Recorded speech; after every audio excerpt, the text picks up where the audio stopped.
example, in today's video I'm going to be looking at a physics key equation, and we're going to be looking at calculating electrical power found in CP9 and SP10. There are two equations to use to calculate electrical power. This is the second of the two, and there is also a third equation to calculate power generally, which is also found on our channel.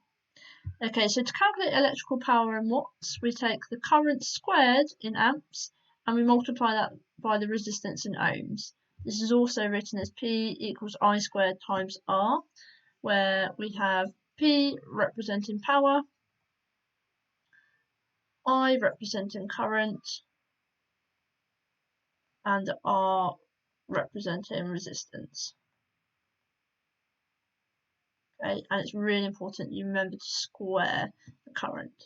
So this is written in a formula triangle to help us rearrange it like so, with P along the top and then I squared times R along the bottom. So if we cover up I squared to start with, so if we wanted to work out what I squared is, it would be the power divided by the resistance. Obviously, if we then wanted to work out what I is, we'd then have to work out what the square root of the I squared was to give us I. If we work out power, we would have to do I squared multiplied by the resistance. And then finally, if we want to work out what resistance is equal to the power divided by I squared. Okay, let's look at a worked example now to see how this can be used. So, calculate resistance when there is a current of 10 amps and a power of 500 watts. Okay, so it wants us to work out R. How do we do that? Let's look at our triangle. So our triangle had P along the top with I squared and resistance along the bottom.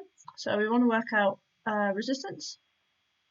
We would have this equation here. So resistance is equal to the power divided by the current squared. Okay, let's substitute in what we have at the top. So we would have 500 watts divided by 10 amps squared, which would be 500 watts, 10 times 10 squared would be 100. So 500 divided by 100 is 5, which means our resistance is 5 ohms. There's your answer.